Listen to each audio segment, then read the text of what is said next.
శ్రీశైలం ఎడవ కాలువ టన్నెల్లో జరిగిన ప్రమాదంలో సహాయక చర్యలు ఇంకా కొనసాగుతూనే ఉన్నాయి. రెస్క్యూ ఆపరేషన్ ఇంకా కొలిక్కి రాలేదు.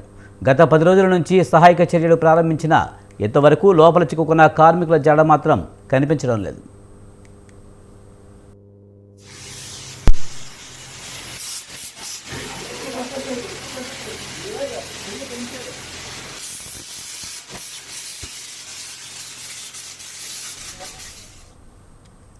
బురద నీటి ఊడతో వారి జాడ కనుక్కోవడం అసాధ్యంగా మారింది.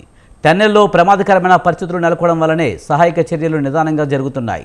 నీటి ఊట నిరంతరాయంగా వస్తుండడంతో సహాయ బృందాలు 24 గంటలు శ్రమిస్తున్న ఫలితం లేకుండా పోయింది. ఏమాత్రం అలక్ష్యం చేసినా పైకప్పు కూలే అవకాశం ఉందని, తాము కూడా ప్రమాదంలో పడే అవకాశం ఉందని భావించి చాలా జాగ్రత్తగా సహాయక చర్యలు ప్రారంభించారు. 14 మీటర్ల మేరకు పనులు జరిగినా ప్రమాదం వద్దకు చేరాలంటే కొద్ది అడుగులోనే అది ఆగిపోతుంది. 2 రోజుల నుంచి సహాయక చర్యలు ముమ్మరం చేశాయి. కార్మికులు చిక్కుకున్న ప్రదేశానికైతే వెళ్లగలిగారు కానీ వారి జాడ మాత్రం తెలియరాలేదు.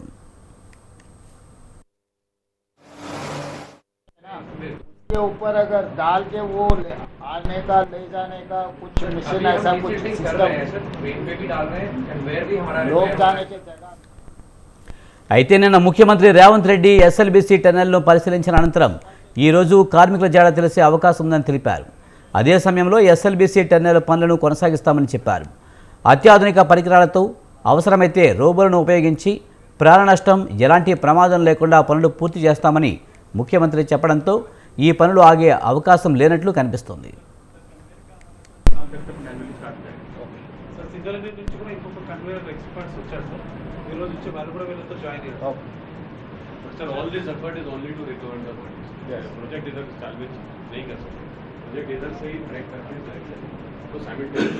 नहीं एक बार वो क्लियर हो गए तो अगर एनडीआरआई सर्वे करके दिए तो साइड पे जाना, नीचे से जाना, कैसे मतलब इसका सोल्यूशन यहाँ से स्टार्ट कर सकते हैं, वो चलने देते हैं.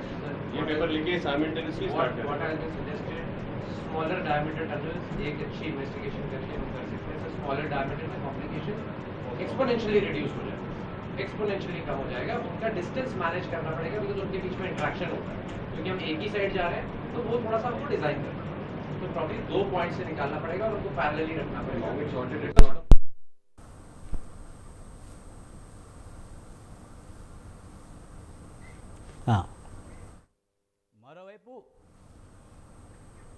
మరోవైపు టన్నెల్ బయట అంబులెన్స్లను ప్రభుత్వం రెడీ చేసింది. ఫోరెన్సిక్ బృందాలను కూడా సిద్ధం చేసింది. ఎప్పుడైనా టన్నెల్లో చిక్కుకున్న కార్మికుల సమాచారం తెలిసే అవకాశం ఉందని అధికారులు చెబుతున్నారు.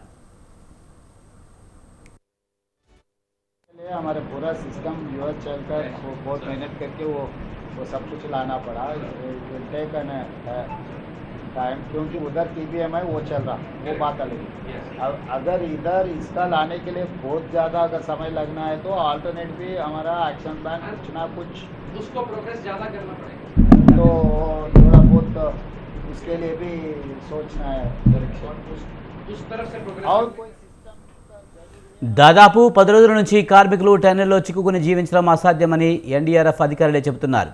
కనీసం మృతదేహాలైనా దొరుకుతాయన్న అనుమానం ఇప్పుడు సహాయక బృందాల్లో కనబడుతుంది. ఎందుకంటే గత 10 రోజుల నుంచి కార్మికుల బంధువులు ఎదురు చూస్తున్నారు. ఇక ఇదే అంశానికి సంబంధించి మరింత సమాచారాన్ని మా కరెస్పాండెంట్ ప్రదీప్ అందిస్తారు. ప్రదీప్, ఎస్ఎల్బీసీ టన్నెల్లో జరిగిన ప్రమాదంలో సహాయక చర్యలు ఇంకా కొనసాగుతూనే ఉన్నాయి. నిన్న సీఎం రేవంత్ రెడ్డి అయితే సంఘటనా ప్రదేశాన్ని పరిశీలించారు. కొనసాగుతుంది. రోబోలు కూడా ఉపయోగించే పరిస్థితి ఉందని కూడా ఆయన చెప్పడం జరిగింది. పూర్తి సమాచారం ఏంటి? విజయ్, ఏదైతే 10వ రోజు ఎస్ఎల్బీసీ టన్నెల్లో సహాయ చర్యలు కొనసాగుతున్నాయి. దీనికి సంబంధించి 12 దేశంలో అత్యుత్తమమైన నిపుణులచే 12 సంస్థలచే అయితే ఈ సహాయ చర్యలు అయితే కొనసాగిస్తున్నటువంటి పరిస్థితి ఉంది. అత్యంత ఆధునికరమైన యంత్రాలతో ఈ ఎస్ఎల్బీసీ టన్నెల్లో ఏదైతే 8 మంది ఆచూకీ కోసం అయితే నిర్విరామంగా పనులైతే సహాయ చర్యలు అయితే కొనసాగుతున్నటువంటి పరిస్థితి.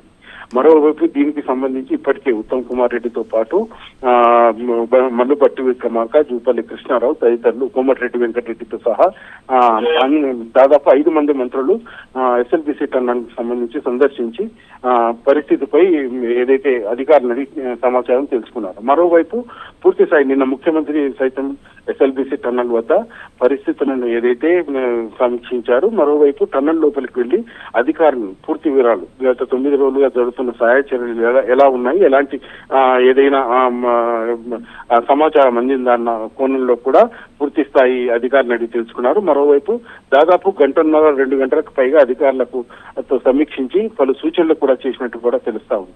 అయితే మరోవైపు మనం చూస్తున్నాం, ఏదైతే 10 రోజులుగా ఏదైతే 8 మంది గల్లంతైన 8 మంది ఆచూకీ అయితే ఇంకా లభ్యం కాలేదు.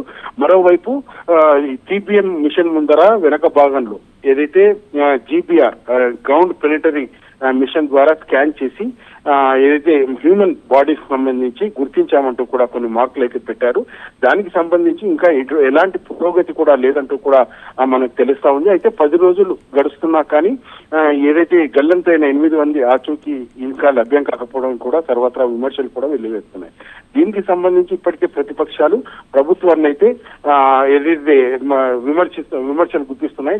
ఎలాంటి నియమ నిబంధనలు పాటించకుండా దాదాపు నేషనల్ ఏదైతే జియాలజికల్ సంబంధించిన సంస్థతో కూడా ఎటువంటి పర్మిషన్ లేకుండా ఇటువంటి టన్నళ్లు తోడడం కూడా కొంత ఇబ్బందికర పరిస్థితులు, అలాంటి చర్యల వల్లే ఇలాంటి ఉపద్రవం కూడా వచ్చిందంటూ కూడా ప్రతిపక్షాలు విమర్శిస్తున్న నేపథ్యంలో దీనికి సంబంధించి 10వ రోజు అయితే పూర్తి స్థాయి సహాయక చర్యలు అయితే జరుగుతున్నటువంటి పరిస్థితి ఉంది. మరో 2 రోజుల్లో 8 మందికి గల్లంతైన 8 మందికి సంబంధించి పూర్తి వివరాలు చర్యలు నాటి కూడా మనకు తెలుస్తా ఉంది. Right, thank you Pradeep.